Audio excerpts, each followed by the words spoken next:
Breaking news. Annamayya జిల్లా మదనపల్లె స్వర్ణకుమారి హత్య police అదుపులో నిందితుడు వెంకటేష్.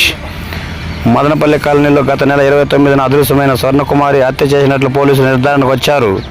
నిందితుడు వెంకటేష్ను సోమవారం కర్ణాటక పోలీసులు పట్టుకున్నారు.